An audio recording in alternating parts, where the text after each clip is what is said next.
The views and opinions expressed on all radio shows broadcast on Tom's Radio Toronto are entirely those of the hosts, guests, and callers who are entirely responsible for all show content and do not in any way reflect the opinions of Tom's Radio Toronto or its staff. These broadcasts are presented and made public as entertainment and general information only, in the hope that they will be entertaining and informative to listeners. They are not intended to diagnose, treat, cure, or mitigate in any way any disease or condition or to promote any specific lifestyle, belief, religion, political affiliation, or other personal practice, nor is the information presented necessarily accurate or verifiable. Good afternoon, Canada. Well, ito po inyong kaibigan Mondatol at ito po ang inyong news. At for top of the story at this hour, Ontario to move to step 2 of reopening ahead of schedule, allowing for haircuts and indoor gatherings finally. Of course, the Ontario government has confirmed that the province will enter the second stage of its COVID-19 reopening strategy 2 days ahead of schedule. This means that starting Wednesday, June 30, people will once again be able to host indoor gatherings of up to 5 people, meet up to 25 people outdoors, and finally, after months of closure, book personal care services like haircuts. Outdoor performances and team sports can also resume in outdoor attractions such as water parks are allowed to reopen. Because of the tireless work of our healthcare heroes and the record-setting success of our vaccine rollout, we are able to move into step 2 ahead of schedule with the support of our public health expert, Premier Doug Ford said in a release issued this morning. The further loosening of public health restrictions means that outdoor dining capacity limits can increase to 6 people per table. Essential retail doubled to 50% capacity and non-essential retail can move to 25% capacity, up from 15%. Also, shopping malls can reopen with restrictions and larger indoor religious services like wedding and funeral services can resume at 25% capacity. In order to enter step 2 of the reopening strategy, the government said it needed to see 70% of adults with 1 dose of COVID-19 vaccine and 20% with the 2 doses for at least 2 weeks. According to data released by the province yesterday, over 76% of the population in Ontario above the age of 18 have received their first dose and over 29% have received their second. Well, based on Thursday announcement, Ontario is expected to enter step 3 on its reopening plan, which allows for the most lenient of public health restrictions on July 21st. If COVID-19 cases continue to trend downwards and the rate of vaccination remains high. Previously, the province had been holding COVID-19 media briefings every Monday and Thursday. Moore will officially assume the role of Chief Medical Officer of Health on June 26. Yes, that is Dr. Kieran Moore, Williams Argent residence to continue, who replaces the Dr. Williams. Ayan, nako, kainam. Well, magbubukas na po ang ating mga kababayang may-ari ng salon. Evelyn Salon Spa. Yes, opening on Wednesday. June 30, hair cutting na. Manny at saka Pedi. Ayan ako, gaganda na naman ang mga kamay ni Kumarin Senda nga. At saka ni Ate Rose Cruz ha. Wow, malilinis na yung mga kuko sa kamay at paa. Congratulations sa ating mga kababayan. Ayan, finally, nadinig na ang inyong mga dasal. The prayers had been answered June 30, Wednesday next week. Reopening of Ontario Step 2. Naku, daming magpapagupit niyan. Ang hahaba ng buhok. Pati buhok sa ilong, sa kilikili. Sa tenga, matatanggal na lahat yan. Alright, congratulations po, Doc Ford, Premier Doc Ford, thank you very much. And of course, sa Toronto, Dr. Aileen Devilla, yung Pilipino pong sikat na doktor ngayon dito sa Canada. Alright. Well, US to add heart inflammation warning of COVID mRNA vaccine for teenagers. Dateline, Washington, D.C., June 24. U.S. health authorities plan to update official guidance about administering mRNA COVID vaccine to adolescents and young adults after finding a likely link to rare cases of heart inflammation, but say the overall benefits still clearly outweigh the risks. The decision was announced during a meeting of experts convened by the Centers for Disease Control Prevention or CDC yesterday that reviewed 323 confirmed instances of myocarditis or pericarditis. Myocarditis. Wow. Pericarditis. Inflammation of the lining surrounding the heart among people under 30 following vaccination. Ayun po, sinasabing side effect naman sa mga bata.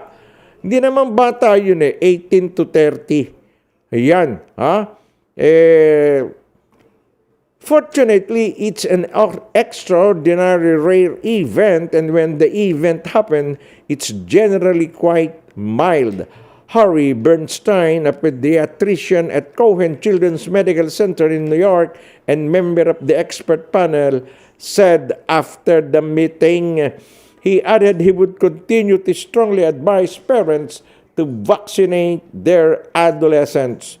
Of the 323 cases, 309 were hospitalized, 295 were discharged, 9 remain hospitalized with 2 in intensive care, and there is no outcome data for 5 cases.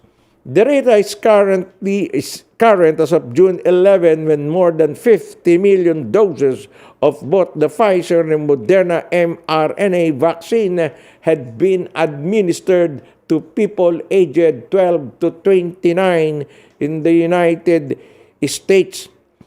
Well, myocarditis is a rare disease, but it's not a new disease. It's been around for a while, Matthew Oster, a member of the CDC's COVID vaccine task force, told the meeting, noting that the estimated background rate of myocarditis is about 0.8 per 100,000 children per year. Well, according to the CDC, for every million second doses given to 12 to 17-year-old boys, 5,700 COVID cases, 215 hospitalizations, 71 ICU admission, and 2 deaths across 120 days would be prevented by vaccination. Between 56 to 69 cases of myocarditis would be expected as a result of the vaccine. Well, there are also worries the new variant Delta might be more harmful to children than past strain. Ahead of the meeting, Monica Gandhi, an infectious diseases and public health expert at the University of California, San Francisco, pointed out that the United States had gone beyond some other countries' recommendation on vaccinating teens. This includes Germany and Israel, which only recommend vaccinating adolescents who are high risk, while Britain is still examining the data and hasn't yet reached a decision. Para pong sa Pilipinas yan. Pinag-aaralan pa. Sa Philippines, they're still studying vaccinating teenagers, yung 12 to 17, pataas hanggang 30 yata o 29. But especially, yung 12 to 17, hindi pa ngayon. Baka raw po, end of 2021. Ito, meron pong nagkaroon ng side effects sa US, pero not that much po. Nagkakaroon ng inflammation o pamamaga dun sa gilid ng puso. Yun ang nakita nila, pero walang namamatay pa sa ginawa nilang experimentation na yun. Well, in another news, American jailed for passing informant's name. Aba, ito yung tinatawag na snitch. Hindi po yung mga, marami kang mapapanood sa pelikula. You could watch lots of movies with this story. And it goes like this. Dateline Washington, a Pentagon translator, was sentenced Wednesday to 23 years in prison for passing the names of U.S. informants in Iraq to a person linked to a Lebanon's powerful Shiite movement, Hezbollah. Marian Thompson, 62 years old, had admitted transmitting the classified information to a Lebanese national in hopes that it would be passed on to the group designated a terrorist organization by Washington. Well, Thompson's sentence reflects the seriousness of her violation of the trust of the American people, of the human resources she jeopardized, and of the foreign military base when in 2017, she began a relationship on a video app with a man who said he was connected to Hezbollah in Lebanon. Over time, Thompson developed a romantic interest in her co-conspirator, the Justice Department. Parang James Bond movie lang yan. Ayan, nagkakatotoong buhay pala yun, ano? Mga spies. Ayan, nako. Ay, meron na napanood, The Americans. Kung inyo po napanood gano'n, ang istorya ng Russian who became American citizen, when in fact, they are really Russian spies. Isang pamilya yun. Well, going back to the Philippines, no healthcare workers o HCWs for countries restricting Pinoy's entry. Babalikan po natin yung story niyan when after the break, I'll tell you the stories about this. Break muna ang news at 4. Don't go away. Are you an international student who has recently graduated from a Canadian post-secondary school? If you have graduated from a designated learning institution, you could be eligible to apply for permanent residency under the new pathway set out by Immigration, Refugees, and Citizenship Canada.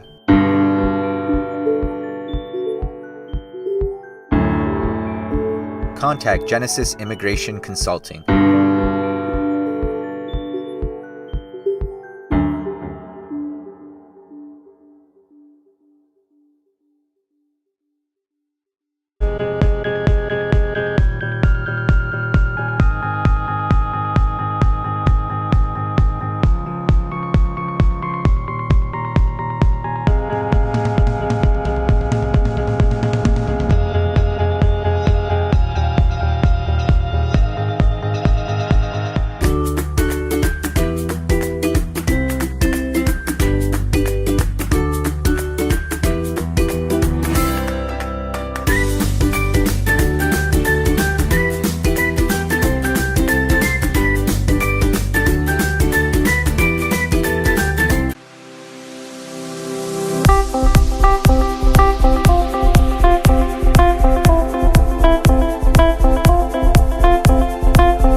The Philippines is not sending additional healthcare workers to countries that are restricting the entries of Filipinos.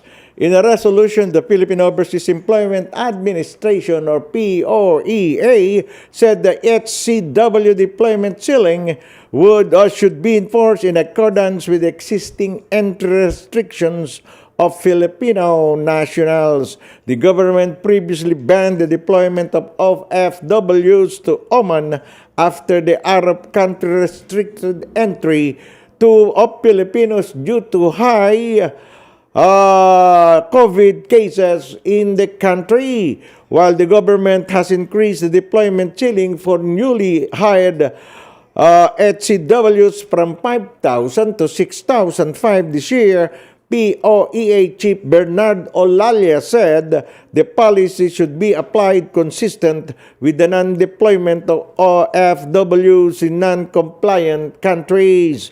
The HCWs to be hired under government-to-government agreements and returning HCWs are exempted from the cap. Meanwhile, Senator Bongo, eto na naman si Bongo.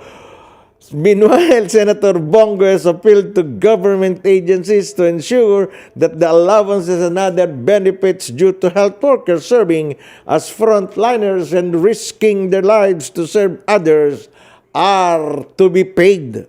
Of course, he stressed that since the effectiveness of the funding provisions of the Bayanihan II law is expected to expire on June 30, agencies must ensure that the funds are released, the programs stipulated in the law are implemented, and the opportunity to benefit from it is not wasted. OMG, sabi nga natin na Senator Bongo is all over the newspaper in the Philippines. I don't know if he owns half of the newspaper in the Philippines. He's in the news. Is he running for a certain position, top position, the president or the vice president, or still run as a re-electionist senator? Hindi lang naman eh. Lahat ng story andun si Bongo. We don't know what is in his mind.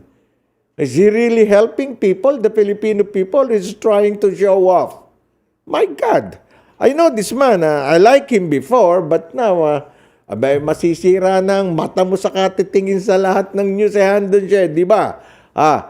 Maring Sendang at saka Ate Rose. Diyos ko dahil. Chini, ano ba tingin mo rito kay Senator Bongo? Well, as we go on, Italy says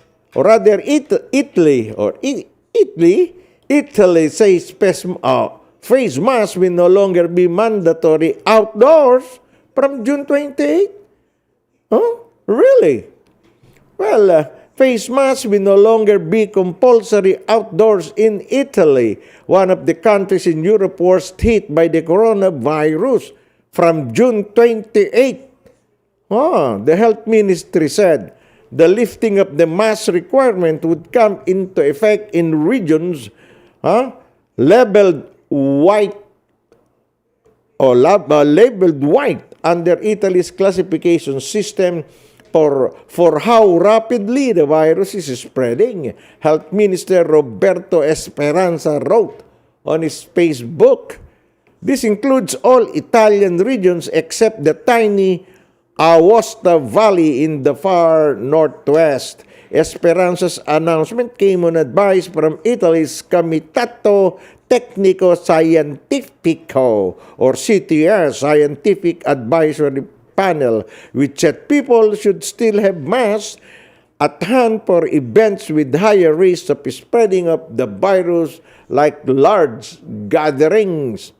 By June 28, experts predict all of Italy will be classified as white zone, with just 21 deaths and 495 new cases recorded nationwide last Monday. The country has recorded 127,291 deaths since the pandemic reached in its early 2020, with 4.25 million infections. So far, 30% of people over 12 have been vaccinated, or around 16 million out of a population of 60 million. More than 46 million vaccine doses have been administered in Italy. Wow, huh? June 28.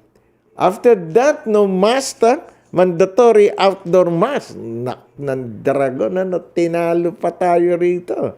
Sa Toronto, step 2. Okay, we have vaccinated around 70% one dose and more than 30% second dose. And still, obligatory is wearing the mask, outdoor and indoor. Italy. Wow. Clap your hands, Italy. Our next, going back to the Philippines again, or rather, no, before that, do you know McAfee? It's not a coffee.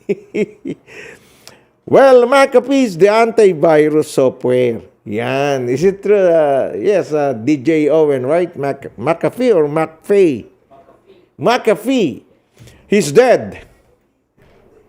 McAfee found dead by suicide in a Spanish jail. Wow.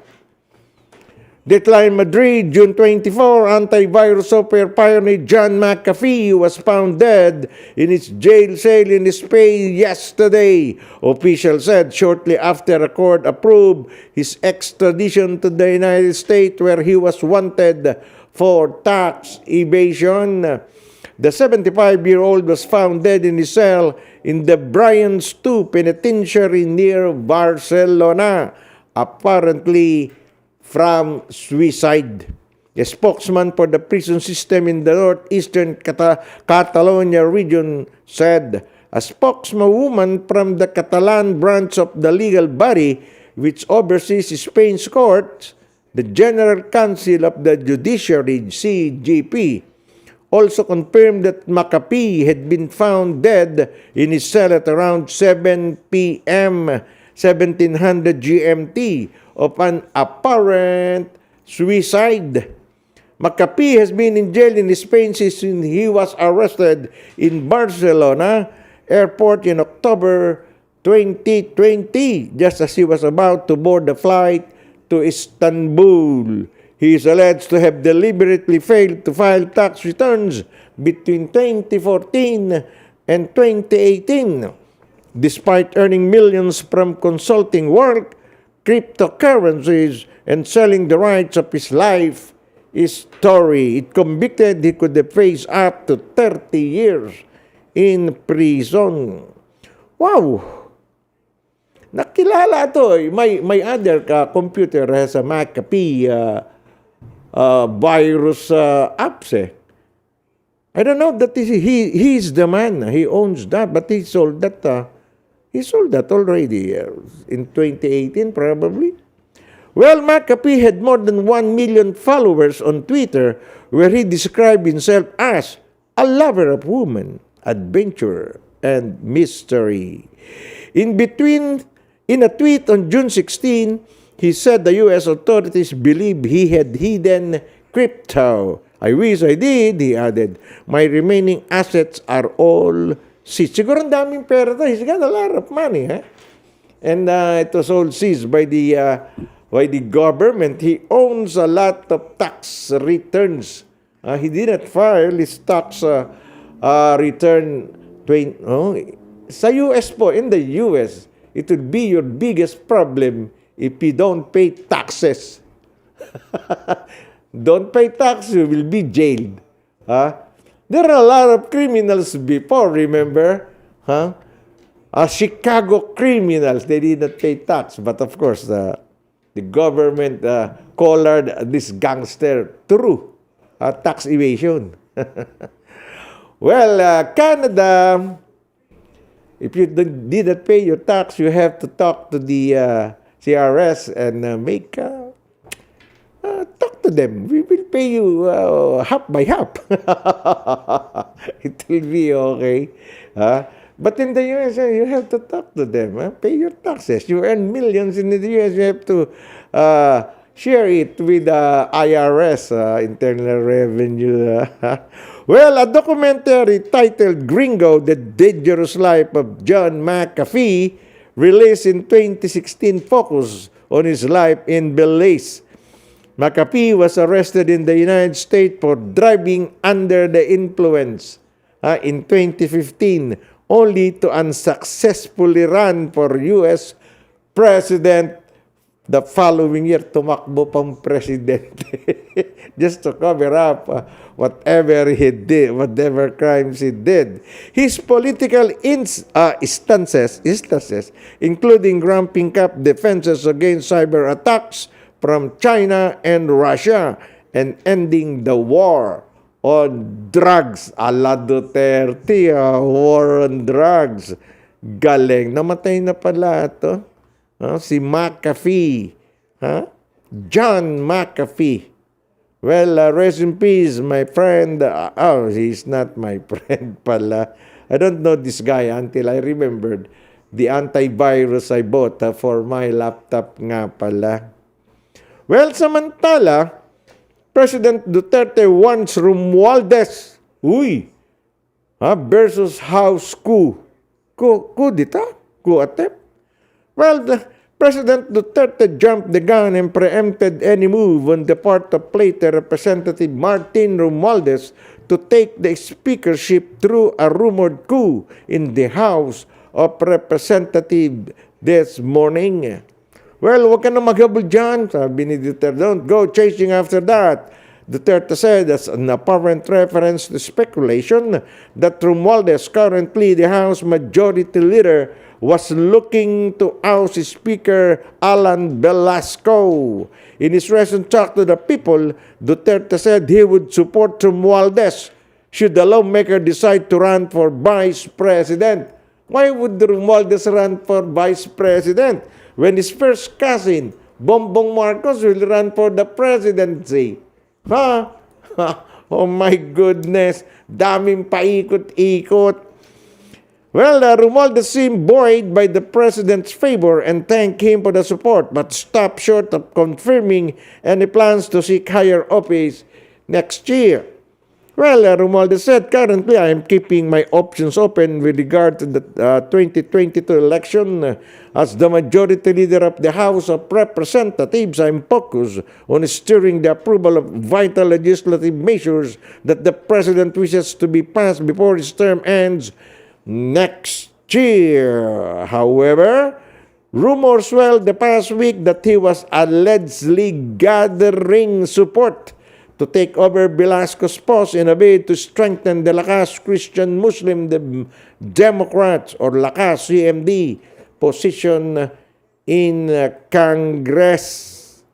Well, Duterte has chosen Velasco to serve as his speaker under the term-sharing agreement with another ally, Taguig Pateros Representative Alan Peter Cayetano, who assumed the speakership first in 2019.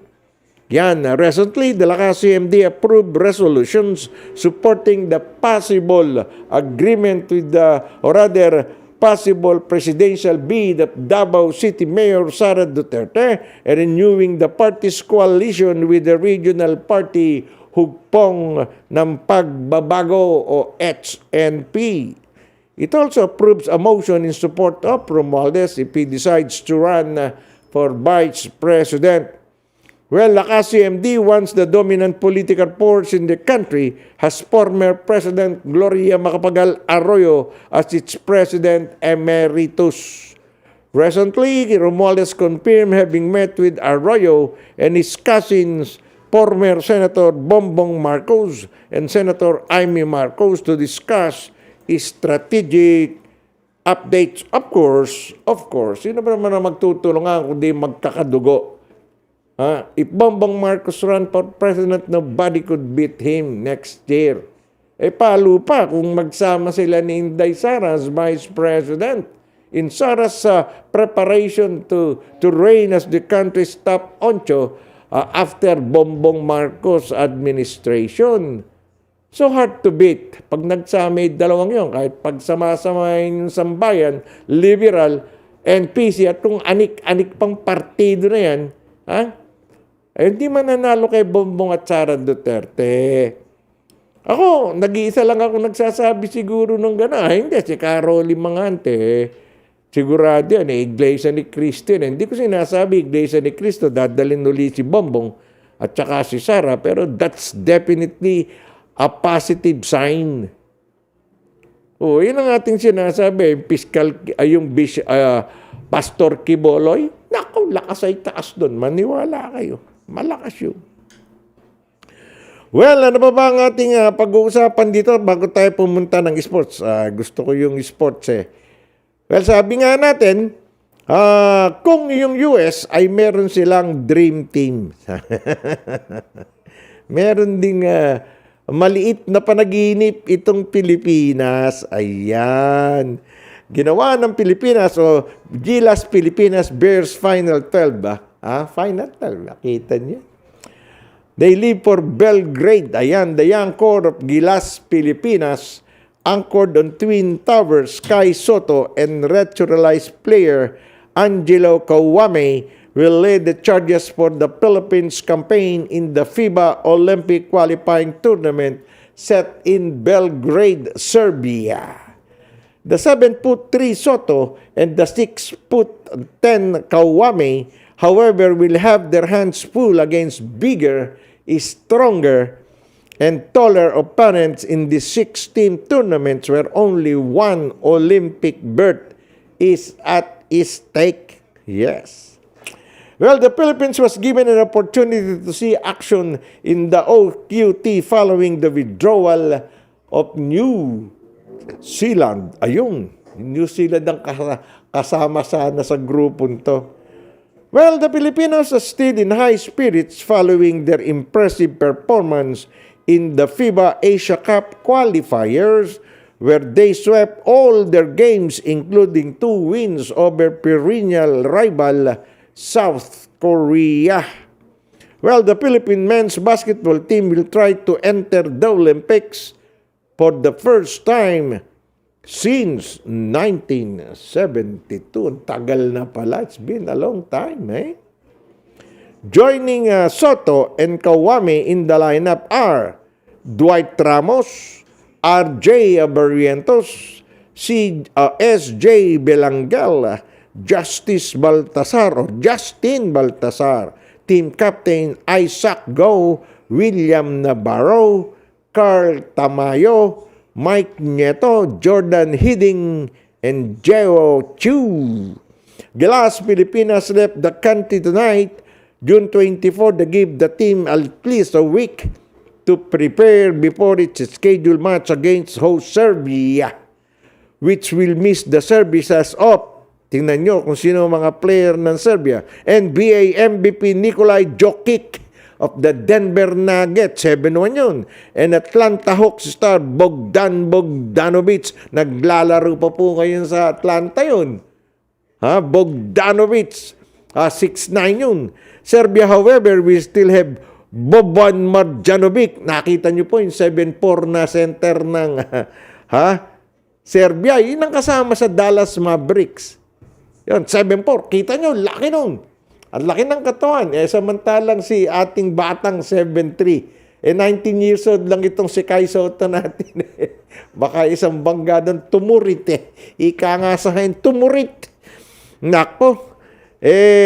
Nemanja Bjelica of the Sacramento Kings and NBA rookie Alexev Pakuzevsky of the Oklahoma City Thunder.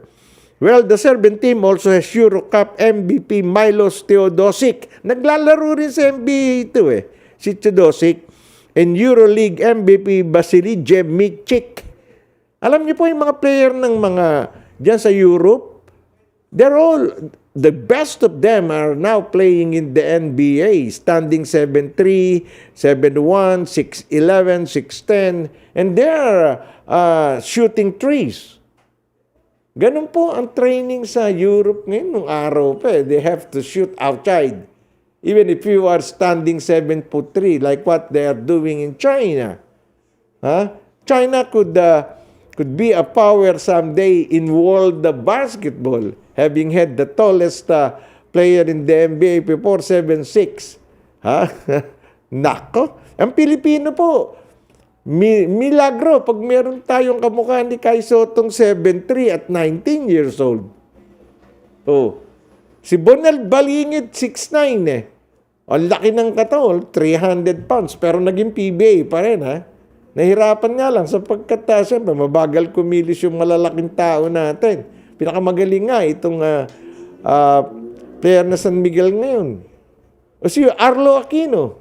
Oh, naging Marlo Aquino, naging kaibigan pa. Nakasama ko pa sa Asian Games sa Japan yan eh. 6'9". Hanggang kili-kili lang ako eh. Pagka gustong kumain ng araw, yun na madaling araw sa Hiroshima Asian Games. Sabi niya, "Buya mo, nalika, kain tayo." Madaling araw yan, nagigising. Hanggang ngayon, magkakakilala kami niyan. Anyways, sana nga po, kahit na sabihin milagro, basta, anyway, makapaglaro ka lang sa ganitong kalakas na torneo. Malaking experience na makukuha ng ating mga basketball player. Mga bata pa yun eh. Yung RJ Abarientos yata, RJ Abarientos ba yun? Anak yata yun ni Billy Abarientos eh, yung player ng Philippine team noon ng FEU. Mga alam nyo, kahit maliliit yan, ang gagaling, 5'6", 5'7", they're good. Ball handler, ngayon, mga whisk. Nakita nyo itong si Trey Young at 6'1".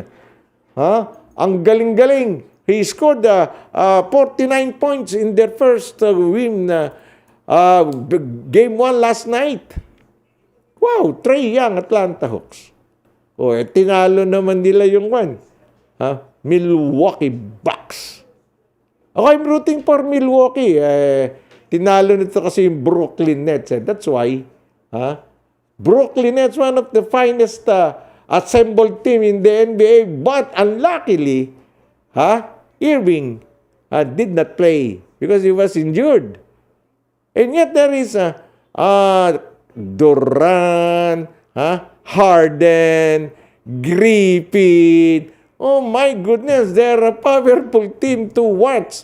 Unluckily, look, Milwaukee Bucks with the Greek nerd, ika nga natin, Antetokounmpo. Antetokounmpo 6'11". Antetokounmpo, there are three brothers in the NBA today. Antetokounmpo and the other one, his elder brother, playing for Milwaukee. The younger one is playing with James in Los Angeles Lakers. They're all standing around 6'9" and 6'10", 6'11" for that. But of course, Giannis Antetokounmpo is the freak Greek. That's what they call him, freak Greek. And nobody could stop him if it is in his element of playing Superman. Anyways, they're trailing 0-1 to Atlanta. Game 2 tomorrow night. Let's see. Or rather tonight. And I'm still trying to cheer for... I want Brooklyn, or I want Milwaukee to enter the finals. Against whoever team that boards into the Western Conference Finals. I love the NBA, but of course, I love boxing. Number one sport for me is boxing because I was a boxing commentator in the Philippines for more than 10 years before coming here to Canada. All right. Well, so, who is so? Wesley So, the Philippine super grandmaster in chess. Anyways, now an American, he ruled the Paris Chess Tournament. We will discuss that matter when we return. Break mo po muna tayo. Don't go away. Are you an international student who has recently graduated from a Canadian post-secondary school? If you have graduated from a designated learning institution, you could be eligible to apply for permanent residency through the new pathway set out by Immigration, Refugees, and Citizenship Canada.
Philippine-born Wesley So came through with an impressive performance to rule the Paris Grand Chess Tournament Tuesday night.